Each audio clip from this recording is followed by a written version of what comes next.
Prologue. The spider sat poised, her bulbous abdomen shimmering black and green, poisonous in the silvery gray light of early dawn. She cast a silken line behind her, descending from the jade column to a light on the marble tiles. Her legs quivered with the faint but ever-present vibrations from the floor. The spider was already spinning plans for her silken trap. The lower, shadowy corner between the column and the window pane was just begging for a web, when the toe of a Louis Vuitton stiletto crushed her instantaneously out of existence. Miss X ground her toe, staring stoically at the place where the green and black spider had been. She reached for Kleenex from the box on the large desk and casually wiped all evidence of arachnid massacre off her soul. Sunrise over the city was Miss X's favorite time and place for contemplation. She stood before the tall window with her eyes trained on the distant fire nozzle peak of Coit Tower. With the bay to the east and great blue expanse of the Pacific to the west, true north was where the peninsula ran narrow to the Golden Gate. The Golden Gate, she reflected poignantly, western entrance to the land of opportunity, or the final landmark on the edge of a now tired frontier. The Wild West never really died, although it did change forms so as to become almost unrecognizable. Gone were the cowboys and their broken stallions.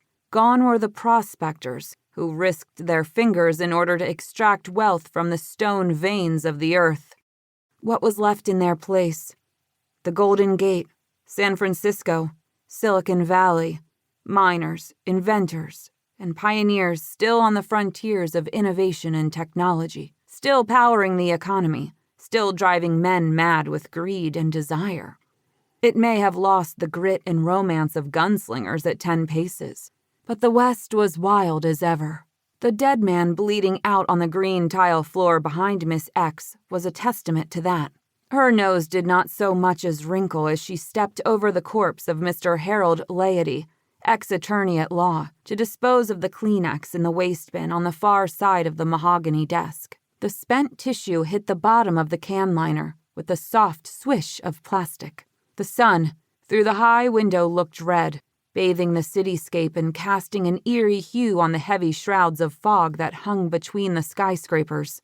Angry, she thought passively, as she pressed the silver button on the espresso machine. Angry sun this morning. Inside the espresso machine, steam hissed and mechanisms whirred, exuding the warm aroma of coffee. The little steel group head spat crema and milk foam into the waiting porcelain demitasse. On the floor behind her, the pool of blood was spreading quietly away from the stiffening corpse. Miss X sipped the espresso, leaving careful red lip prints around the edge of the tiny mug, then set it down on a saucer in plain view and strode nonchalantly across the office. With gentle fingertips, she peeled off the thin silicone lip covers she'd been wearing and tossed them into the garbage with the Kleenex. Swish. There was blood in the lipstick she'd smeared carefully onto the falsies. Not the lawyer's blood, and not her own either. Let the games begin. The pointed soles and stiletto heels of her shoes waded easily through the shallow sea of gore, leaving a trail of oddly hoof-like prints across the smoothly polished surface of the floor. Miss X walked out of the dead man's office with an aura of total nonchalance. She might have glowed with casual normalcy. The only other human beings present in the skyscraper overlooking Union Square at this early hour were members of the cleaning crew.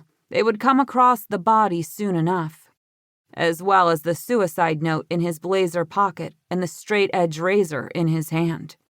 Of course, the wound in his neck would not match the blood-smeared blade he held. The authorities would figure that out soon enough.